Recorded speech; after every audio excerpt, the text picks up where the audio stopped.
With his interesting experiences in terms of exploring why we're here, exploring the afterlife, and if you've read his book, if you've attended his remote viewing, most of you would have a pretty good idea on who Paul Elder is. Please welcome Paul Elder. I made that short, didn't I?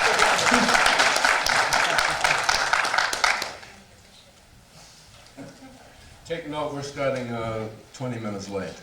No, we're not. 17. Oh.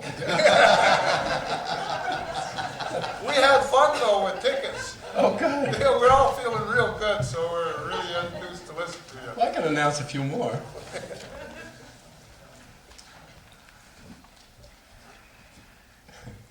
Thank you so much. I want to take just a moment to thank my friend John Theobald and Merlin and Tom and Asuko for the wonderful massage and all of the wonderful people who I've met over the last few years and have been so hospitable and so wonderful.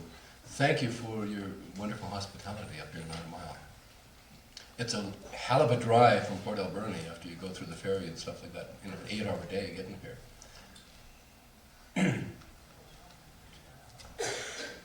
I'm going to talk today, I did this last year, and so I'm kind of worried about how many people that heard this presentation last year, but I'm going to twist it up a little bit, make it a little bit different, and add some new things to it, right? Because there are a lot of people that weren't here last year as well. I used to be a lot of things. I'm a former politician and former CTV news reporter and a whole bunch of other things. And 15 years ago, I wouldn't have believed a word I'm going to tell you. All right? Most importantly, I'm a survivor of 3 near-death experiences. A drowning when I was 12 years old, a car accident when I was 17, and a heart attack playing hockey at the age of 41. And each of those times, each of those experiences were phenomenal, really life-changing, all right? But I didn't pay a lot of attention to it until the heart attack at 41. And I didn't pay a lot of attention to it until I had the most remarkable experience of my life in having an out-of-body experience. Of course, that also happened with the near-death experiences. But that was the factor that got my attention. That was the amazing thing about it.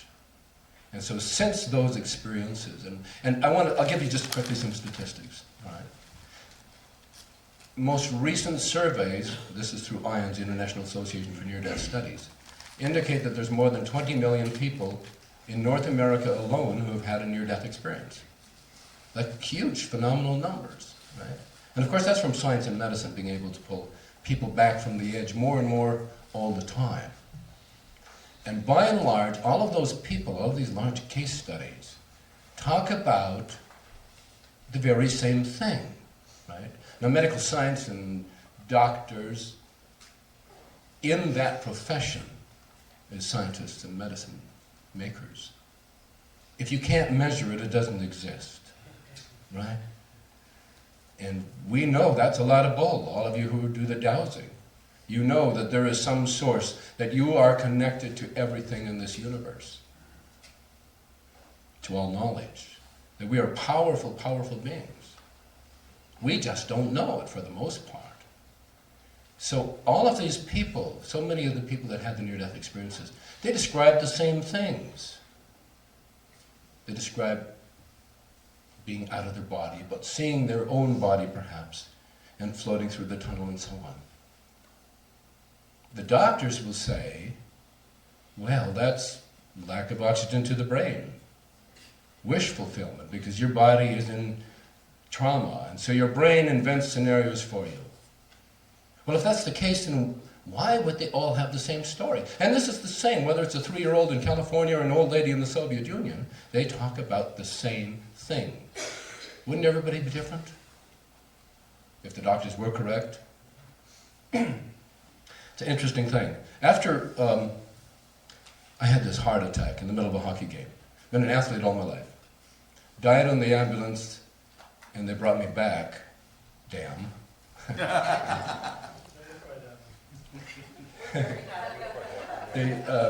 Well, I wasn't at the time.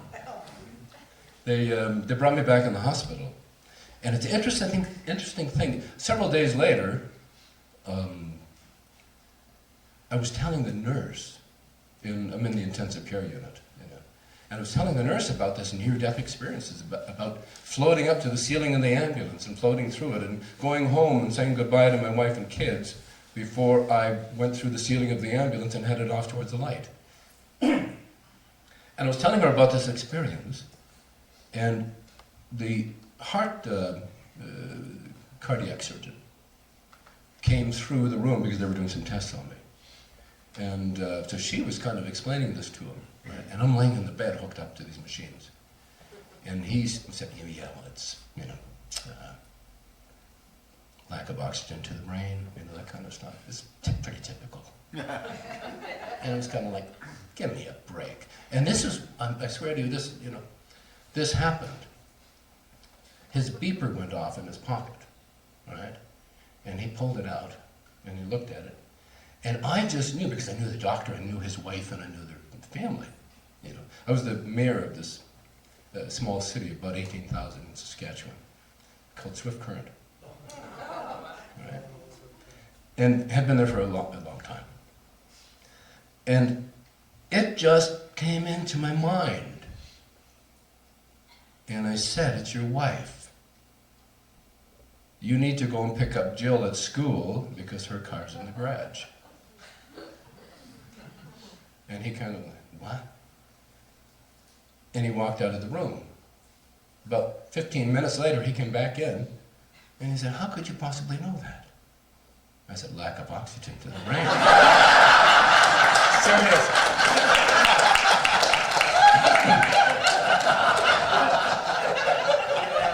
I don't think he looked at it that way anymore. True story.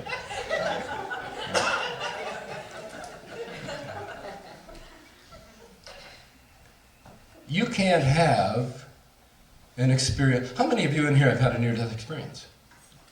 Oh, wow. Wow. Way to go.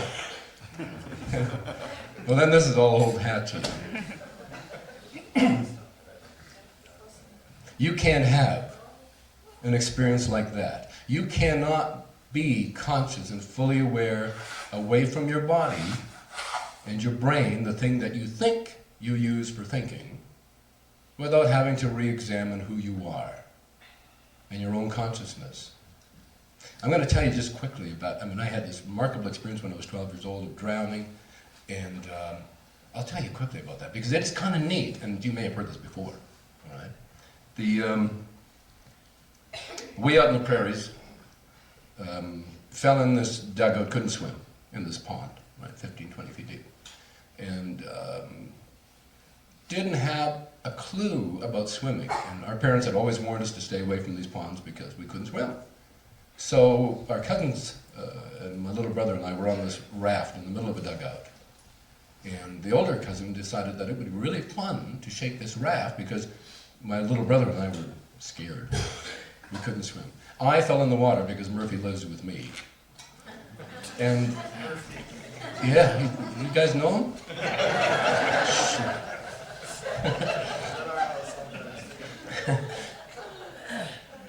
I didn't have the presence of mind to even dog paddle. I'm 12 years old, and I'm in the water, and I can't find the bottom with my feet.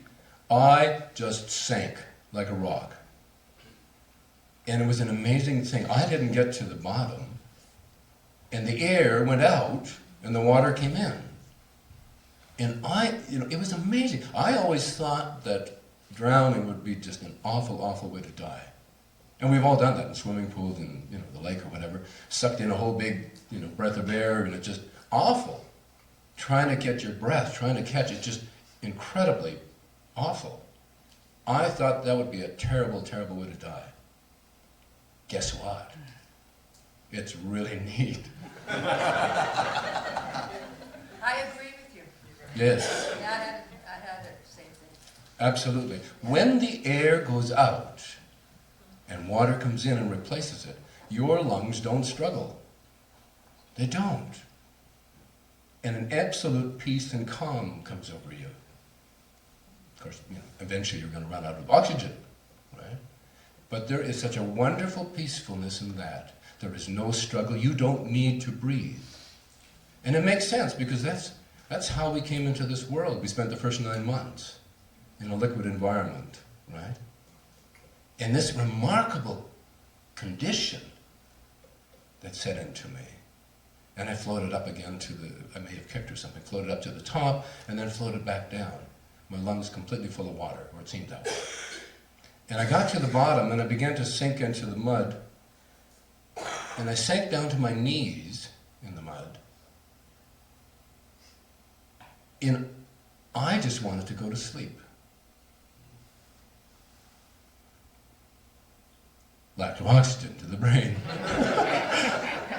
I just wanted to sleep.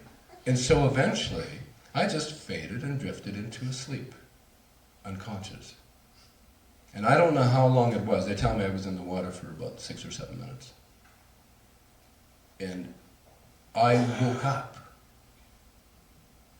And it was one of those snapping sensations, like when you wake up from a dream or something like that. And it was just sort of like, I'm wide awake, but I'm standing in water still, or on my knees, and I was aware of that. But everything that changed around me was this huge bubble of energy. And inside this bubble was every color in the rainbow. It was really so remarkable and so beautiful. And all of these colors, each color, had a different feeling to it, a different vibration. And I so clearly remember, on my knees in this water, moving my hands through the air and watching the colors go right through my body. And each color felt different.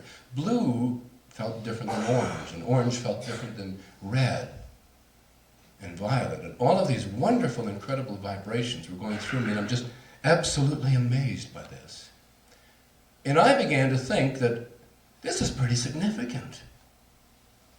And I thought, maybe I'm dying. This is what it's like to die. Wow. And at 12 years old, I had no real notions of what death might be like. And strangely enough, the only sort of notion I had about that, a few weeks before that, I'd read the book Tom Sawyer. Oh, you all read that?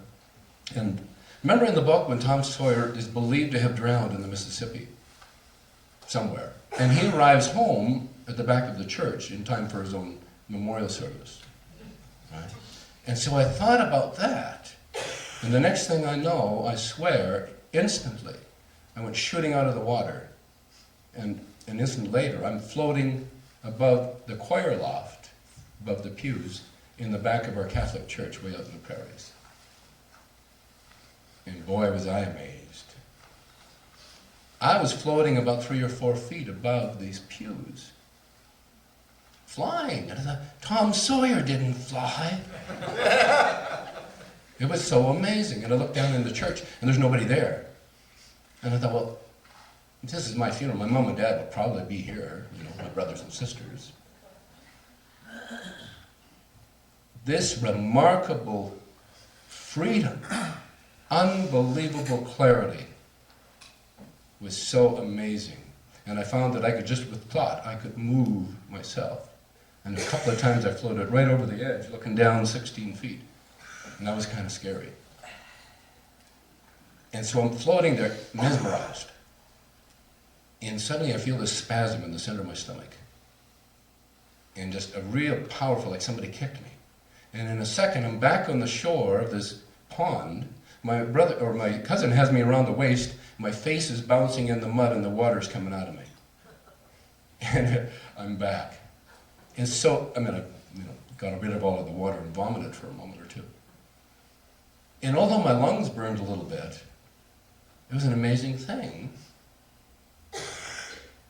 My brothers and cousins' eyes were this big. They'd been underwater and they thought for sure they're going to be going to a funeral. And they knew that we'd get a real whipping when we got home, So we talked about it, and we made a pact that we'd never tell another soul because we knew we'd be in big trouble. You know? I grew up in a large family. I had 8 sisters in a row and then and 3 boys. So 11 people in our family, Catholic. And we knew we'd be in big trouble. So we walked really slow, about 1.5 miles on the way home. And when we got there, we weren't there 10 minutes. And I'm outside in the yard and thinking, and I hear this cussing in German coming out of the house. I go, oh, God. And 2 kids got a good whipping on that day, and I was one of them. That'll teach me to die. But, you know, it's an interesting thing, because even though that experience, you know, was sort of spiritual, and I ended up floating into church. And I saw the eyes of my best friend, my cousin Brian, who dragged me out of the water eventually, when I told him about this experience, about these colors, and about flying and going to church. And he said, Tom Sawyer, what the hell would you think about Tom? He thought it was just nuts. So I didn't tell a lot of people that anymore. You know, even I told my older sister, and she just sort of like, kids got water on the brain. Lack of oxygen. Yeah, lack of oxygen. Yeah. When you're 12 years old and something dramatic or something like that happens, and everything's all right afterwards, what do you do? It's sort of like, well, that was weird, and you go on with life, right? Get into more trouble. Yeah. And so I spent the rest of my life doing that, getting into more trouble. Until I had a couple of more near-death experiences. I didn't pay a lot of attention to it, but I didn't realize how that had changed my life. How that incident when I was 12 years old opened the doorway, the psychic doorway inside. It was just me. People, those 20 million people that I talked about that had near-death experiences, they by and large describe becoming more psychic, more aware. They traveled that pathway. We've all done it many, many times, but they are able to recreate. In conscious physical awareness, they remember that pathway, that psychic pathway. So things like, and I hadn't paid attention to it when I was a kid, but I could find stuff. And all of my sisters, they were good at losing stuff. And so that was sort of my life. If they wanted to find something, they'd ask Paul, because Paul can figure that out. And I could see things in my mind and had an understanding of where they were. Certain things. Right? I didn't realize how it had changed me. So I grew up, I go through life, I become a politician, a reporter, a businessman, do all these things. And then I had an out-of-body experience that shocked my entire system. Right? The car accident at 17 was another one of those experiences. I had an out-of-body experience, and I saw my body floating at the ceiling, or I was floating at the ceiling, looking down upon myself. You can't have an experience like that. I floated through the walls in my house. You can't have an experience like that without examining who you are and your concepts of God. So I'm floating or standing on the floor in my house, 30 feet away from my body, and I can look through the door in my bedroom and I can see my body lying there. And I'm thinking, how is this possible? My brain and my body, the thing I used to think with, is over there. I'm over here, thinking. Totally whole. And way, way more intelligent than that idiot laying on the bed. It's like the knowing of this, the knowledge that this is who we are, and we do this every single night, every one of us. When you fall asleep at night, you go out of body. When you lose physical consciousness, you move into your energy body state. And here's an interesting thing. When I got... Anybody had an out-of-body experience, by the way? Thanks for coming here. Terrific. I'll give you a tip. This happened in the first out-of-body experience. So profound, I could not deny the reality of this. So powerful, right? When I went back to my body, there was this snapping, jerking sensation. Just like a jolt. And I'm back in my body, and I thought, wow, that's what that is.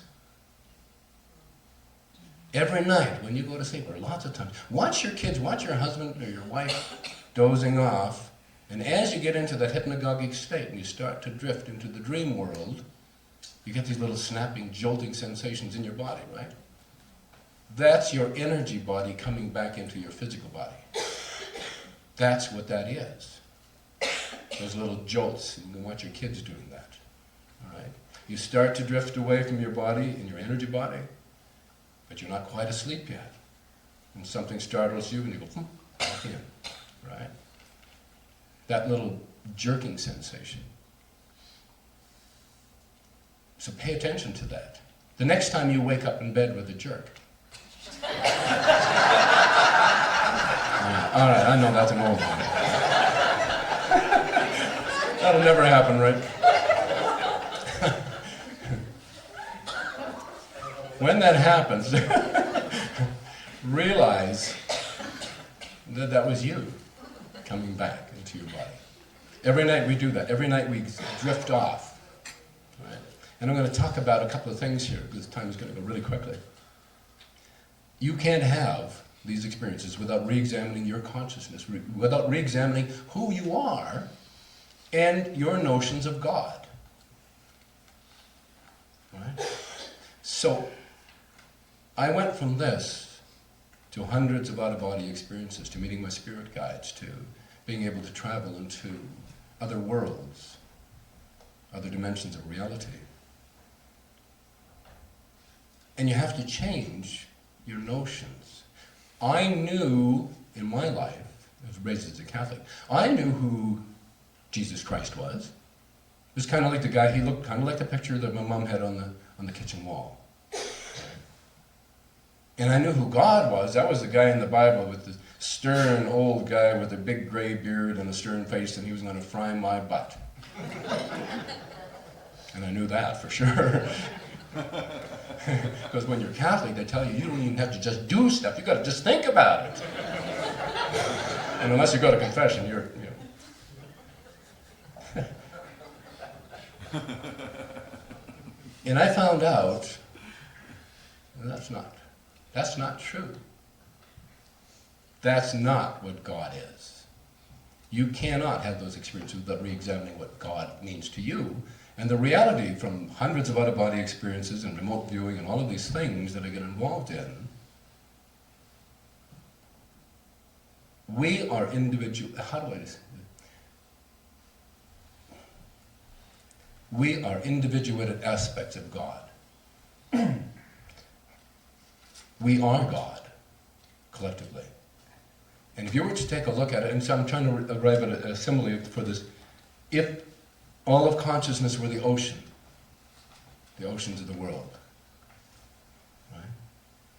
We are the individual drops of water in the ocean. But each one of us contains the DNA and the blueprint for the entire ocean. We are the ocean. That consciousness that is God is the same way. We contain the DNA and the blueprint for God in just little aspects. I mean, and this sounds like a hokey New Age kind of a thing, but the reality is that we are all one. There is one vibrating being, one vibrating consciousness that we've chosen to become individuated, so that we can experience this, so that we can experience this illusion to some degree. You can't get this stuff on the other side. I mean, it sounds hokey, but other than love, you can't experience this real tough stuff. So we come here, and the only way that this works is we have to believe that we're separate. I mean, we can work our way through life and trying to come back to that source and understanding that we're really not ever alone. But what makes this work is we have to believe that we are alone. Right? If we knew the powerful beings that we are, and that we designed this, we wouldn't come here. Or we'd come here, absolutely. we would try to change that pattern because we're built into the physical concepts of Earth and physicality, right? I'm going to talk briefly and give you a background about that. From what I've found through hundreds of out-of-body experiences, and I'm engaged and involved, I'm a teacher at the Monroe Institute in Virginia now. Monroe Institute is a world pioneer and leader in consciousness research.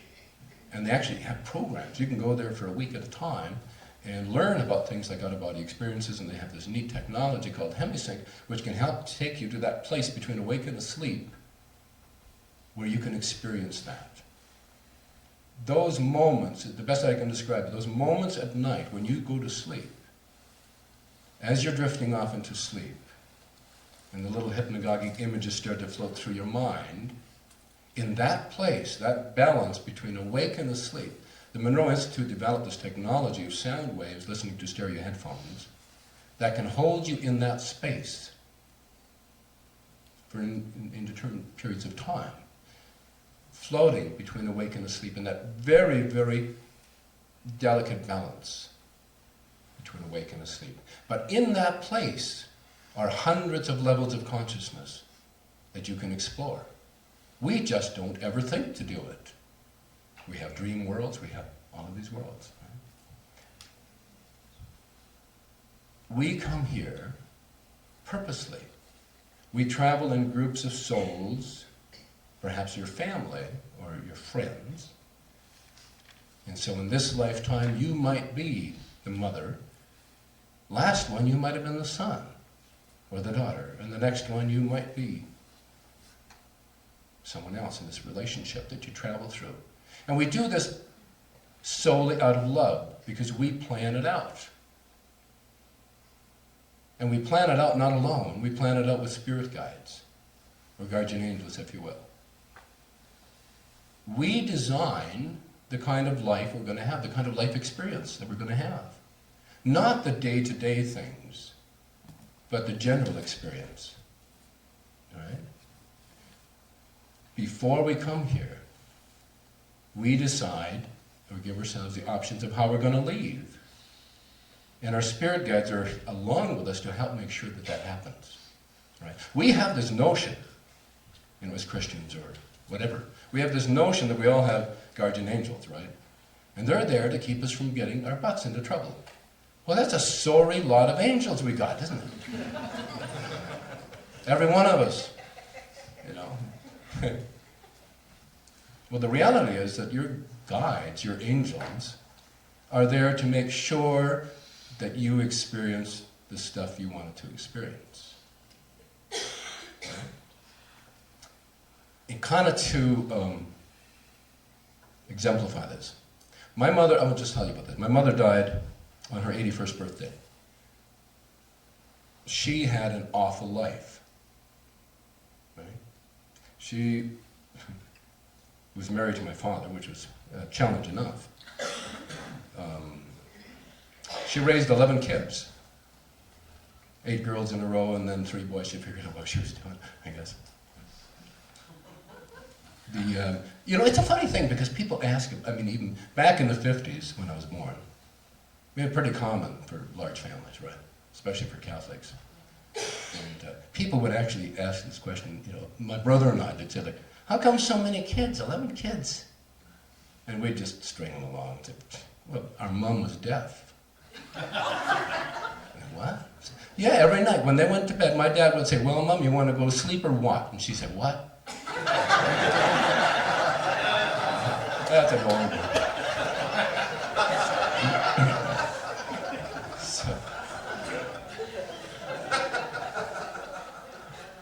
When my mother died, the last 20 years of her life, she had Parkinson's disease. In fact, last 30 years. Shaken so badly that she was so self-conscious she wouldn't go to the house. Right? And then she got cancer on top of that. And she died on her 81st birthday. And I want to just quickly tell you about that. All of the family gathered around, the brothers and sisters, we gathered around in the hospital. By then, I'd been having out-of-body experiences and near-death experiences and things of that nature. So I knew what this was. And my mother was afraid to die. For the last 2 months, she was in virtual coma, right? I mean, you could look into her eyes, I mean, they might open, but there's nobody there. She's already gone, right? She was afraid to die. Too many hellfire and brimstone sermons at church or something like that. This woman could have been sainted, and she was afraid that she wasn't good enough to go to heaven. Yeah. Sad what we do. So, amazingly, on her 81st birthday, the girls bought a birthday cake, and so we all assembled in the hospital room. We sang happy birthday to her. She woke up. I mean, I'm not saying that she, that she started talking or anything else, but she woke up and there was somebody in those eyes and they smiled. And then, excuse me, 2 hours later, she was gone, right? And I had a different take on it than my devoutly religious siblings. I mean, I held her hand and encouraged her to go. People hang on for strange reasons. We got this notion, I mean, and you've all probably been involved in this with your own families, right? You have a loved one who's dying in the hospital, what do? We set up a round-the-clock vigil, right? My sisters did that. And it was like important. You had your shift. You got to sit with, because you don't want your loved one dying without somebody else there. So what happens? Generally speaking, you've heard this so many times. Your loved one hangs on, and then you finally have to go to the bathroom. And then they can go. And they can leave. Because that's one of the things that holds them. And I can guarantee you, I will say this without any problem at all, the most incredible, wonderful experience that you will ever have in this lifetime is dying.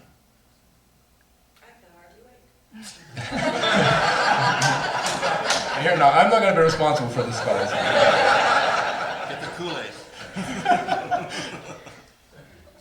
The most incredible experience, the most wonderful thing that will happen to you is your death. Of course, we know there is no death. That does not happen. I'm not talking about the pain of a heart attack or cancer. I'm talking about that moment of transition when you realize, holy crap, I'm still thinking. Nothing has changed. I'm still me. But now I got this whole big adventure, and holy smoke, what's happening around me? And you come to this amazing realization that your consciousness never will stop. It just changes. You become aware of who you are. And you see your spirit guides and your angels who you've known forever and other loved ones who come to get you. Right? So I'm talking to my mother, I'm holding her hand and I'm talking inside, encouraging her to go to the other side. To just let go. And I'm thinking, hey, I'm, an out-of-body guy. Maybe I can see her, She left, but I couldn't see. I just sort of kind of had that feeling, but with a physical reaction as well. So, my siblings, everybody was crying and grieving, and I couldn't. I knew where she was going, and it was wonderful. She had a crap life. So, I thought, no problem. I can do this out-of-body thing. I'll find her. I tried for about a year. Couldn't do it. Couldn't, for whatever reasons. And then one night, I'd long forgotten sort of about that aspect of it. I found myself floating out of my body, but then I'd had probably, 100 out-of-body experiences. I floated up to the ceiling of my bedroom, and while I'm floating there thinking, okay, where am I going to go now? I loved going through walls in the house, just flashing back and forth. It's just so amazing. What's even more amazing is going through a real live person.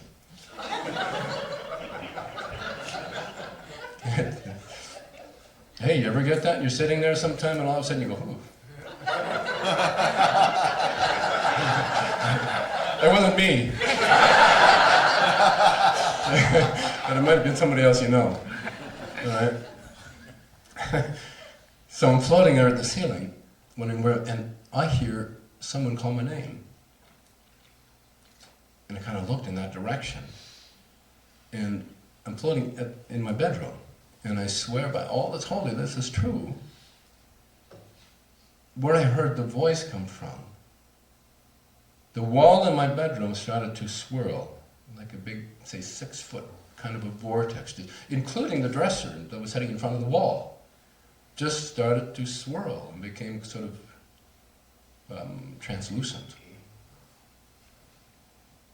And I'm looking at this, so amazed.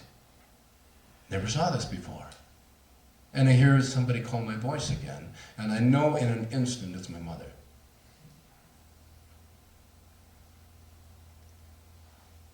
This vortex becomes more clear, and I can see this energy, this oval of light, and that was all, just radiating, coming towards this opening. And I knew that it was my mother. There's an interesting notion about this, and we'll talk about reincarnation as well in a bit. If we live hundreds, thousands of lifetimes, who are we? What's our name on the other side? We are identified by our vibration, unique to all souls, all of the billions and hundreds of trillions of souls that there are in the universe. That's how we become known, by that vibration, by that energy. And so your loved ones will always, always be that energy that you can identify so easily. So my mother, this ball of light, came floating through this vortex into my bedroom. And when she got inside, she took slowly the shape, a human shape. Not the shriveled up 81-year-old dying of cancer, but what she might have looked like at the prime of her life when she was perhaps 30 or 35 or 40. Radiant, remarkable. And I was so happy to see her. And I went over and I gave her a big hug. And I wanted to tell her how awful I felt, how bad I felt for her life. She had a crap life. We didn't have any of the luxuries. We didn't have running water. We didn't have a television. We didn't have a phone. Right? And my father was an alcoholic and somewhat abusive person. And wasn't around a lot and wasn't very helpful. So she spent most of her life wanting and not having and enduring. And I wanted to tell her how sorry I was, how bad I felt for that. And then the crappy way she had to die, with Parkinson's disease and cancer and all of that. And she stopped me and she said, "No, it was wonderful. That's what we wanted." And I really said this. I thought, "Jesus, woman, what have they done to you over here? We wanted that?" But I want to tell you something else. This meeting was different than what I thought it would be. I mean, I had imagined this mother-son kind of thing. It wasn't like that. I mean, there were memories that I had, that just powerfully floated into my mind about our relationship in the time when I was a baby and a kid and so on. Our relationship was like old friends. We'd done this hundreds of times. That was the relationship. It was like an old friend that I'm meeting again. And she said, "No, this is what we wanted. This is what we planned." And I thought, "You're losing it. We wanted this." And she said, "Yes. Your brothers and sisters and I, we chose this to learn." And I'm like, she said, because she knew what I was thinking, and she said, your father was a good teacher. And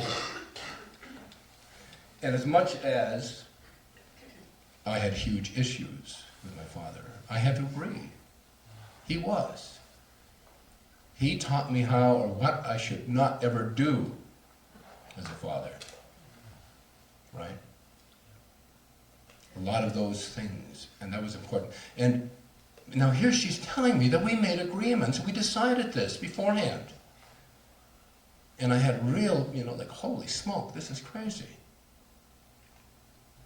And that opened my mind to this, the biggest probably change in reality that I have about this. We designed this. We make, and so subsequently I found out I met my spirit guide, whose name is Meldor, a strange name. But I guess it was Bob or something else. No offense, Bob.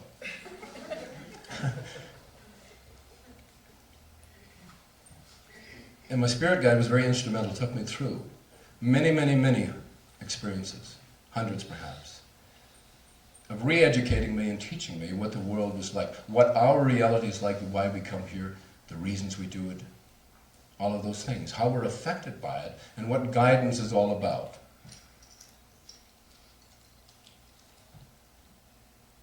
Guidance is mostly a subtle thing. Right? The guides are there to make sure that we experience what we want to experience. Right? So I asked about this notion that my mother had raised, that, will we plan this? And he said, of course, that's how it is. That's how it goes. We design, not the everyday stuff, but the general stuff. And my mother said another thing that was interesting. She said to me, she said, yes, that's how it works. Before I was born, I knew how I was going to die. And I actually said, oh, geez, Mom, that's spooky. I'm talking to the spirit of my dead mother. And I'm absolutely serious. I actually said that. And we kind of giggled about that for a long time. So I'm talking to my spirit guide now after this, first opportunity. I want to find out about this. Is this true? And he said, yes, absolutely. That's how it works.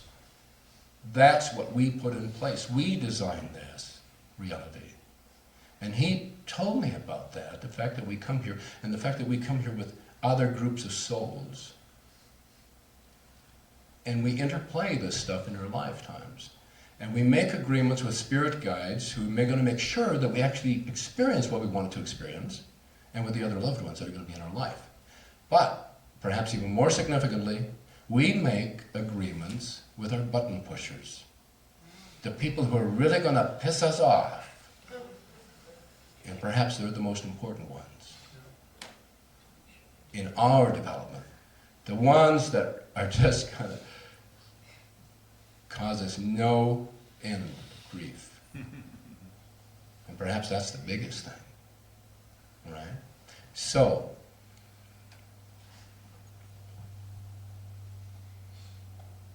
Meldor explained these things to me, and I understood them, even though I thought it was really weird.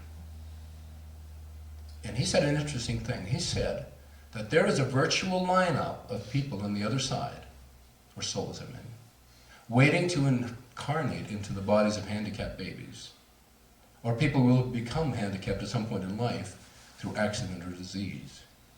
A lineup wanting to do that. And I thought, whoa, man, that's crazy.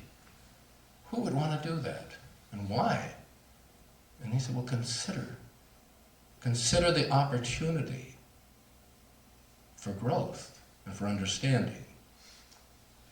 But then he said another thing. He said, now, if you understand that we design our life and our experience, who do you think that is for?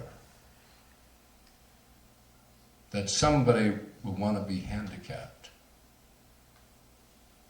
Could be that soul wanted to have that experience. Most often, that experience is a sacrifice for the loved ones, for the caregivers, for those of us, for the loved ones who are stuck taking care of that soul. Hard concept, huh? That soul is sacrificing so that we can learn something about our lives, so that we can build character of some kind. And that is a difficult concept. And you know something, back in Swift Current, Saskatchewan, a good friend of mine, his name is Peter. And Peter and his wife had 2 boys, born normally until they were about 1 year old or something like that, and something happened to them and became severely handicapped, quadriplegic. So for 40 years, Peter has been changing diapers, he and his wife. And you know something? Do not know a single person in this world that is more upbeat, more positive about life than Peter. You see him on the street. Peter's a plumber. And he's just like happy all the time. How are you doing? 100%. The world is great. And Peter takes those boys everywhere. Takes them to baseball games and hockey games, and you see them sitting there in their wheelchairs, and he holds their drinks for them so that they can drink out of the straws, and he takes them to the bathroom, and all of those things, and he wouldn't think of going anywhere without them. And I'm so amazed at that. And Peter thinks he's blessed. He is. And I asked him about that. I mean, this is a long time ago, before I saw the light. You know.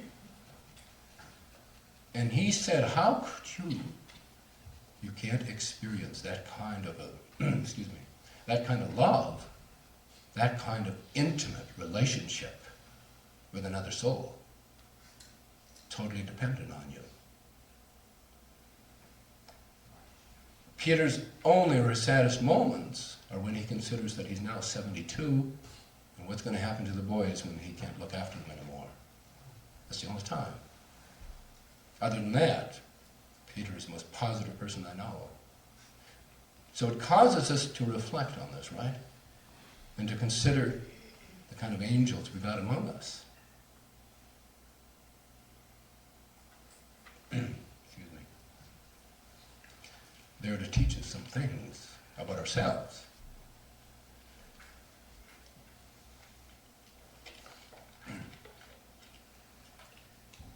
So, when I talk about that, and we designed this, what goes along with this is this notion that I talked about earlier, about if we don't do this and that, we're going to be punished.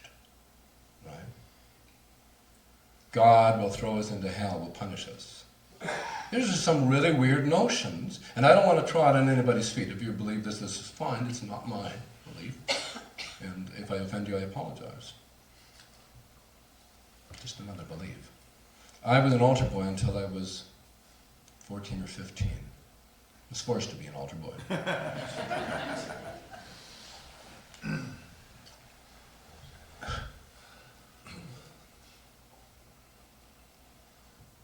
And something happened, I think it was about 15,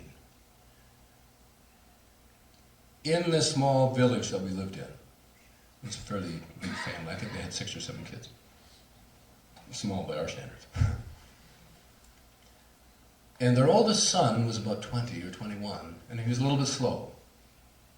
And he committed suicide. Hung himself one day.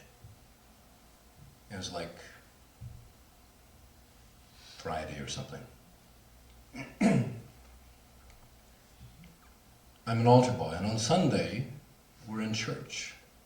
And this old German priest, you know, I mean, those are the days we still did Mass in Latin. Right? This old German priest thought it would be a good day to talk about suicide, because it was on people's minds in the community. And talked about the notions that they teach in Catholicism, or they used to then. What did they tell us? You commit suicide, you go to hell. You go directly to hell. And the reason for that is because you're gone. You can't buy your way out of it by going to confession.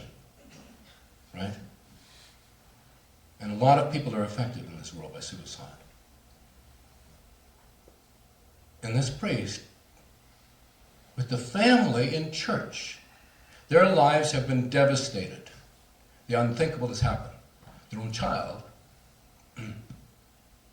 has committed suicide. The brothers and sisters are devastated.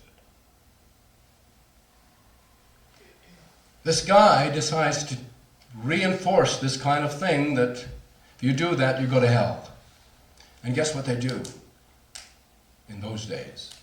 If you committed suicide, you're in hell. They don't let you be buried in the church graveyard. Right?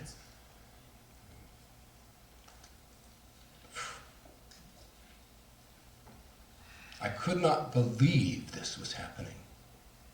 And that was the last time I ever went to church. That is so insane and it is so wrong. There is no such thing as that. There is also, we take away this notion of karma from that, and people, we have ultimate free will. All right? Now, considering what I talked about the handicapped people in the wheelchairs volunteering to come into our lives, how about suicide? That may or may not be an option for somebody. But generally speaking, if it is, guess who it's for? It's not necessarily for that soul who's on the other side. It's for the rest of us. Something that we wanted to experience. I know that seems hard, but maybe it's the only thing that makes sense sometimes. So we talk about no punishment. And believe me, there is no punishment by God. We are God. There's no punishment by Jesus Christ, or Muhammad, or Buddha, or any of the deities. We are the ones who designed this. And I want to tell you quickly about this. When you die, there's no such thing as death, but when you finally move on in this world, you will go through a life review in your life. And it really is like a movie passing in your mind, or a photograph album. All of the events, all of the moments, everything that you ever think, do, or say in this lifetime is somehow stored energetically for your review. And so you will go through this process when you finally are ready to skip over to the other side. And everything is there.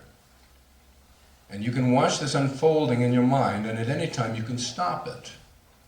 And I'm going to tell you about this quickly because there was two events that happened that were significant to me. The first thing that I stopped in this experience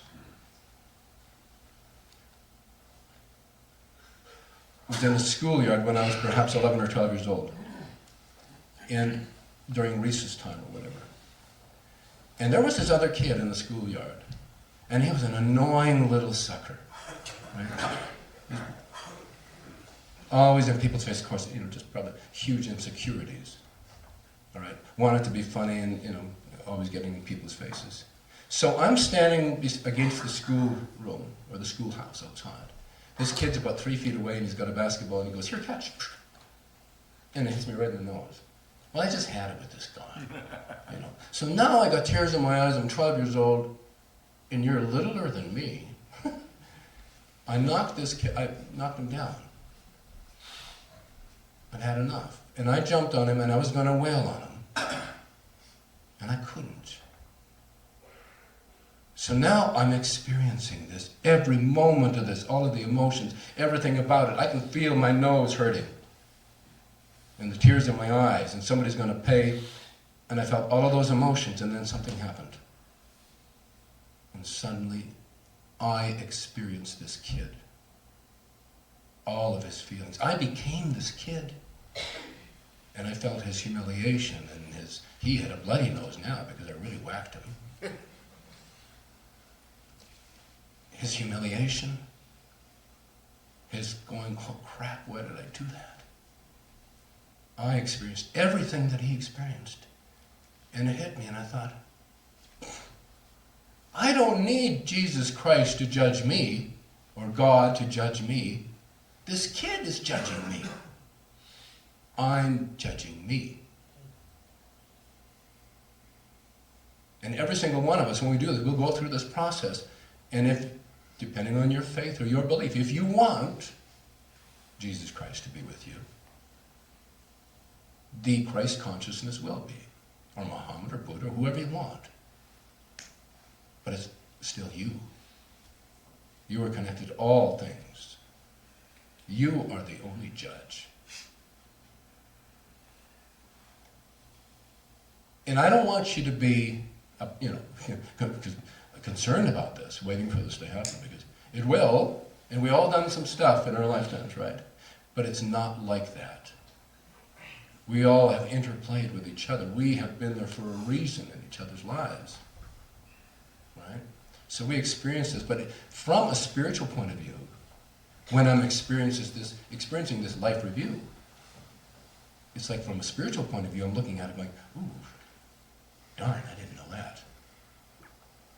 From a physical body point of view, when I'm back in my body after this experience, then I get emotional. And I've told people this probably 100 times, I get to speak all over the place. And I still cry and I still get emotional when I talk about some of these things, like this kid. God does not judge us. God does not punish us. We are God. Here's a scenario. So you've got a baby born in the ghetto somewhere in the world, raised by drunken or alcoholic, drug addict parents, who everything they can do is just to survive. So this kid learns how to survive on the street, right? Has to do some awful things to survive in that environment. So one day when he's 14 years old, he gets shot dead in the middle of the street. Now, do you think after a life like that, he's going to end up in front of God, and God's going to say, you did some pretty nasty stuff. You hurt people. You now off to hell with you? No, God, I know to do that. You wouldn't do that. So why do we want to believe that a loving being would do that? That's not the case. All right? When I talk about this notion, okay, well, no punishment, people will often ask and say, well, geez, what about this guy Hitler? Am I going to be like a bunkmate with him on the other side? You know? And I had those same notions. And I asked about that, my spirit guide. What about Hitler? And he said an interesting thing that changed my... He said, knowing what you know now, that we designed this, that we come here with this plan,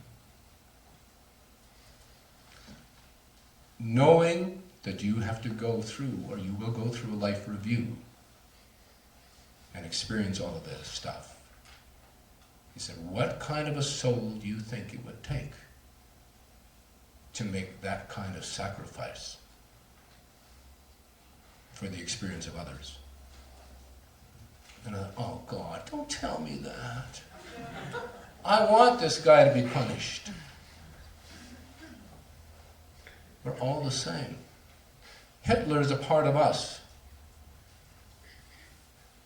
Hitler could not have happened without our consent. Without the consent of millions of people around the world, whether it be in Germany or the rest of the Allies all over the world. This was an experience that this society, this world, chose at some level to experience. And we're still doing that crazy crap. Most of the people that are in this room, most of you, probably lost your lives in the Second World War. Now, normally, from what I understand, it's between 40 to 70 years between lifetimes. But we chose to come back more quickly than that. Because we had the opportunity, number one, the baby boom. and a huge number of souls who lost their lives in the Second World War. The baby boom gives us all sorts of opportunities to come back, but we came back to be a part of this society that protests the Vietnam War, that protests the Iraq War, because we've been there and done that. And I truly believe that, and I've been shown that many times. But it does change your notion, doesn't it? Now they're telling me that Hitler was kind of a nice guy and did this for us. Hard to fathom. But it's only about love. That's the only thing that's of any consequence. That's the only thing that's real. We do this out of love for the experience. In none of us will be entirely happy until we're all God realized.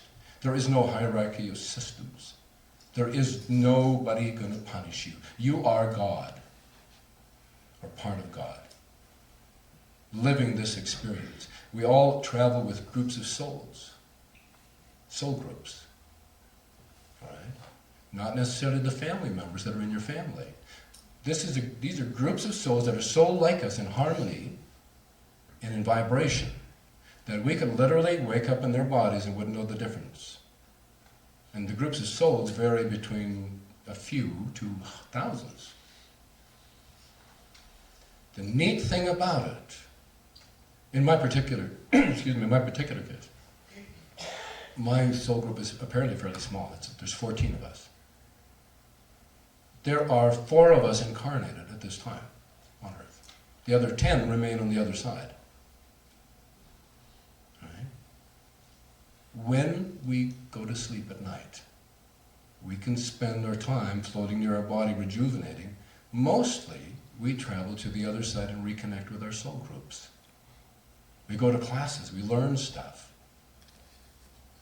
Our soul groups, this is why this is such a neat system. Our group of souls, whether it's 10 that are on the other side or 100, get to experience your life. And they're grateful for that. It's like, you were their warrior, you're their teacher. And they're so thankful for that. And so are your spirit guides for being able to be with you.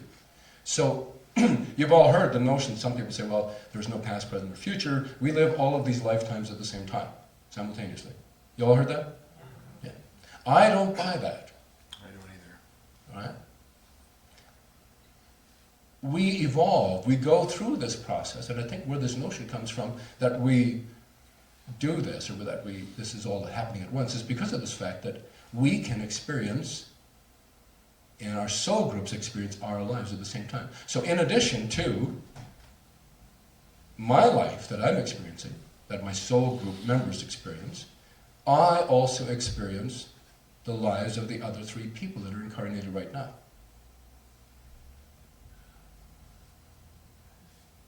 Right? Wherever they are in the world. Ever have a dream where or have lots of dreams where it feels completely familiar, it feels like you, but it's just, holy smoke, where was that? Right? A lot of people have those. That's the connections that we have and that we make. All right?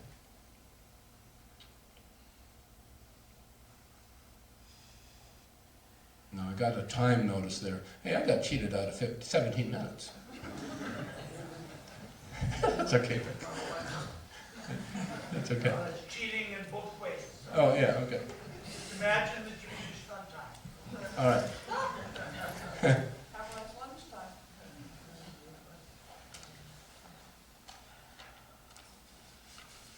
Causes you to reflect about who we really are and the reasons that we're here. Right? You know, the definitive statement on reincarnation. Right? Oh, it's you again. Bad little joke. Right. But I want to start and take some questions for a few minutes here anyway. They asked if I could also talk about remote viewing. Given the experiences that I had and some of the out-of-body experiences and the many things like that, I ended up going to the Monroe Institute and learned about this program that used to be a top secret program in the States. military intelligence. There's an oxymoron for you. A program where they had psychics were trained as spies. All right? You all heard about that? Okay. Project Stargate. Anyway, I ended up being, because of some of the things that I was able to do, I ended up being introduced to some of these people, very mysterious people, and people who turned out to be, like the director of Stargate, the Pentagon director, Dale Graff, and Skip Atwater at the Monroe Institute, and Joe McMonagle, and so I got trained with these people, because they found out that people that had near-death experiences could do this, or seemed to have a better aptitude for it. And so I was trained with those people, and now I teach that at the Monroe Institute, how to do this processing. Ever since it became public, back in 1996, when the world found out about it, the Chicago Tribune and New York Times, and it got leaked out, and they said, you'll never believe the headlines, won't believe what our government's doing. They hired psychics. And the giggle factor set in, and what does government do best then? Top secret program has no value if everybody knows about it. So they came out and they said, just like the UFOs, yeah, we tried it for a while, but it really didn't work, so we're canceling it. And they did. They canceled Stargate, the Fort Meade project, even though it worked for 23 years. But they didn't tell you, or anybody else, that there were other projects that they didn't cancel, right? So I'm going to talk just briefly about that, but I want to talk about some things that... is it Marv and Shannon? Your presentation this morning? Thank you for that. Consensual or consensus reality, right? And some of the notions about that, I want to talk, I wish we had more time because I want to talk about 2012 and some of these things that we've been involved in remote viewing and doing other, from ET to this world in general.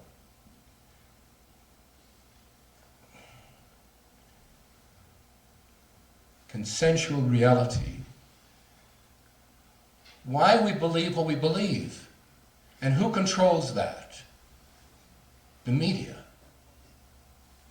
We're just pawns in so much of this. We buy into it because that, and I can say this because I was a CTV news reporter. Back in the 70s and the 60s, we got footage from Vietnam that was really awful stuff.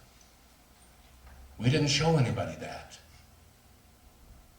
Look what the media has done to us.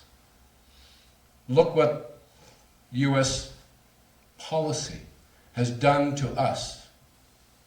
We have become habitualized. Desert Storm, right? Remember that?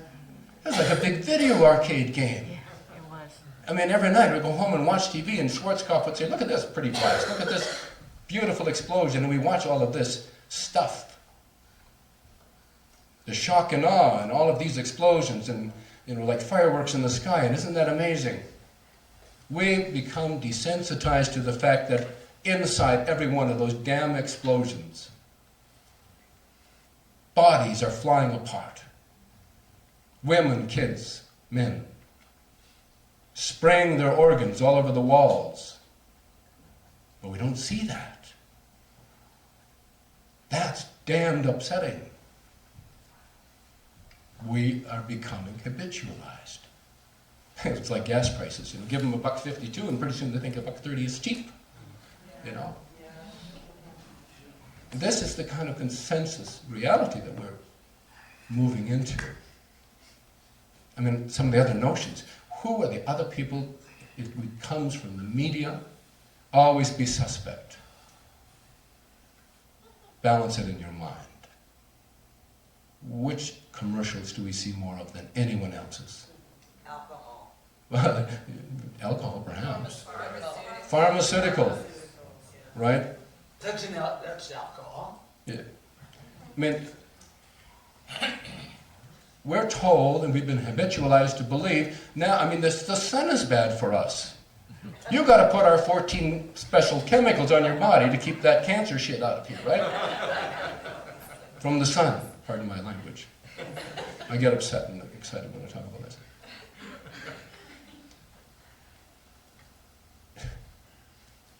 Huge national international corporations, and I'm not saying that's good or bad. I mean, there's a wonderful employers,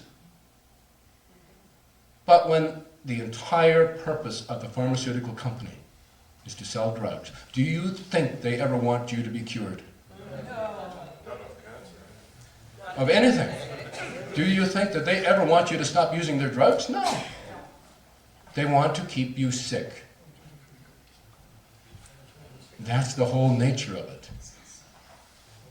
So, I mean, and it's hard sometimes, I mean, because my mother died of cancer, and so when I see large corporations like the Canadian Cancer Society of the World, like Cancer Society is one of the largest corporations in the world, you know, and it's hard to not be suspect. God, I want them to have a cure, but you know what's going to happen. Can you imagine that scientist who looks into the microscope and says, oh shit, I'm out of a job. It would be our entire economy. Our It would entire affect- economy right. is based on people being sick. Right. Research and medical care. And absolutely. And so we come back to this point where we do what? So they push away natural remedies because you can't patent that.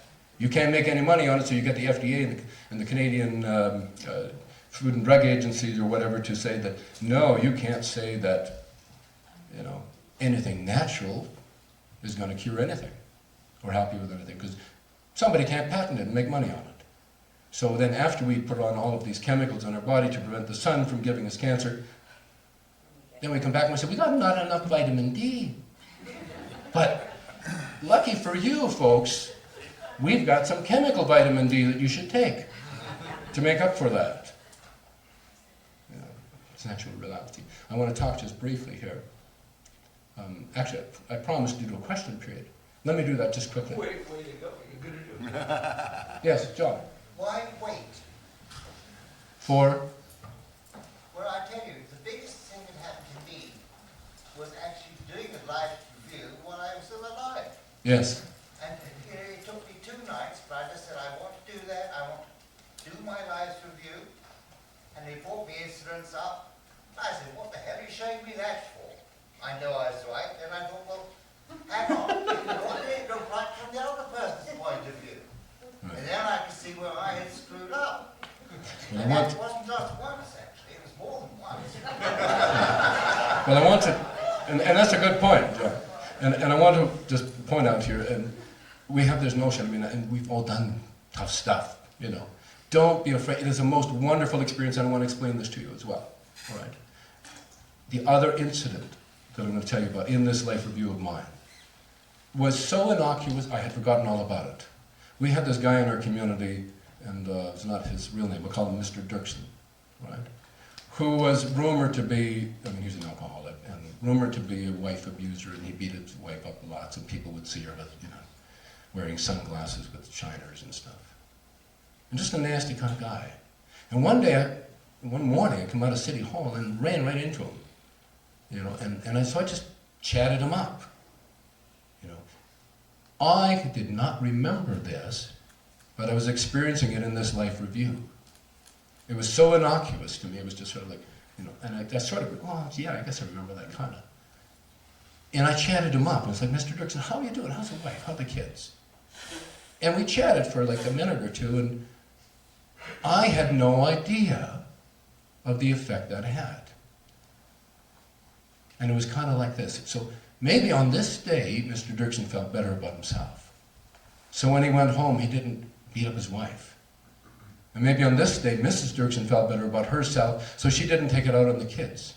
And the kids didn't take it out on their playmates in the playground. And I got to see how one simple, innocuous, forgettable act of kindness affected so many people. It was so remarkable. That is good for the soul to know. So that's the kind of thing you will experience as well. And I'm just going to talk quickly about any other quick question, because this is just, yes, love. Is suicide a choice that's been made before one's born? The question is suicide a choice made before one was born? With your I believe that it's certainly entered as a possibility, either for mostly for the loved ones, and sometimes for the person. All right. Oh gosh, that opens a whole big doorway. I want to tell you quickly about something that happened in Nanaimo. I'm doing a lecture there about a year and a half ago. And I went to Nanaimo earlier and had a bite to eat because the lecture starts at 7 o'clock. And while I'm sitting in the restaurant, waiting for my dinner before I'm going to head over there, this never happened before. I'm sitting there and I started feeling a pressure in my sinuses. And I thought, oh crap, I'm getting a cold, I'm getting a headache. And pretty soon this pressure built up and it started going in my ears. And I thought, oh geez, now I'm having a stroke. This is great. Because I've had a couple of heart attacks. And this was just like, the sound that when you're driving down the highway at 60 miles an hour, you open your back windows in your car, and it goes. That's what it was doing in my head and my ears, and I was thinking. And pretty soon I could hear a voice, or it seemed like a voice, somebody talking to me. And pretty soon I began to see images in my mind of a child being abused. And what is this? I mean, I am having a stroke.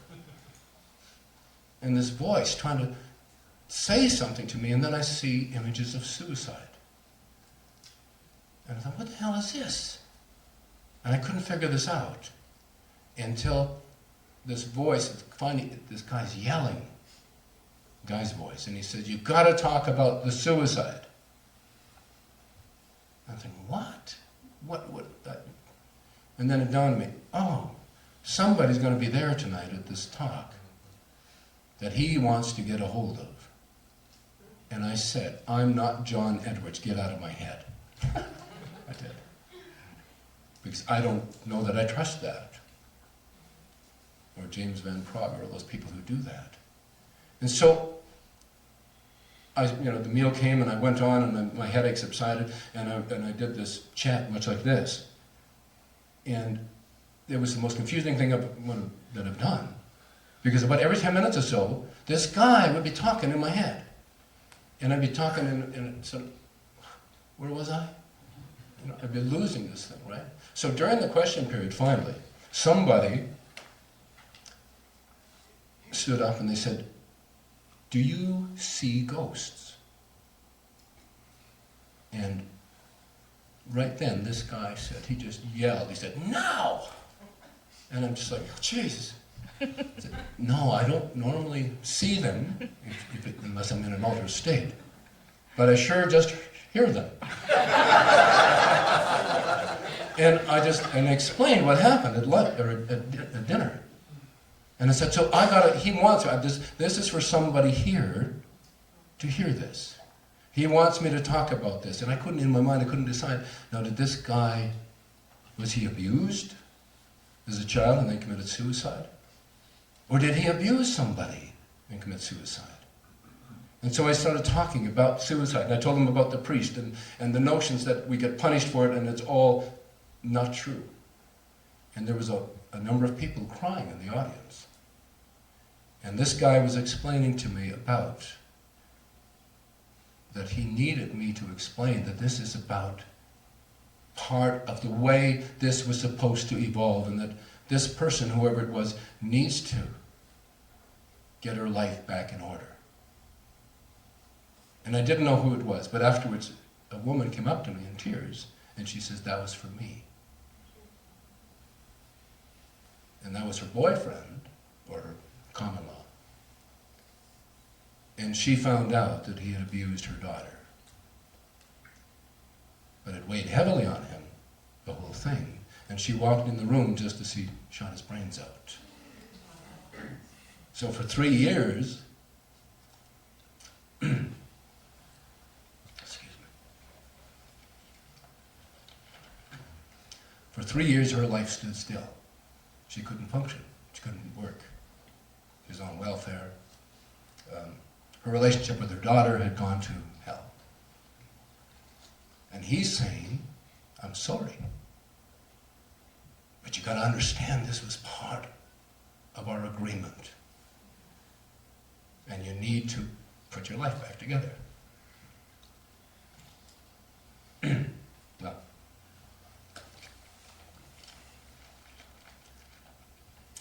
about 6 months later, I ran into someone who was this lady's friend. And she said, the change is remarkable. She's back at work, her life is more productive, she's dealing with stuff. That's how Spirit motivates us, that's how it gets back to us. Right? So, I know I've used up so much time, and I just wanted to get that message to you. It's about love.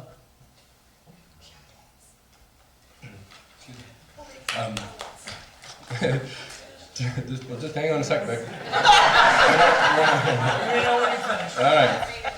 Everybody's hungry, right? Yeah, we'll go right away. I just wanted to. One of the things with the life review that I experienced, right, and this is the most important thing of all my experiences.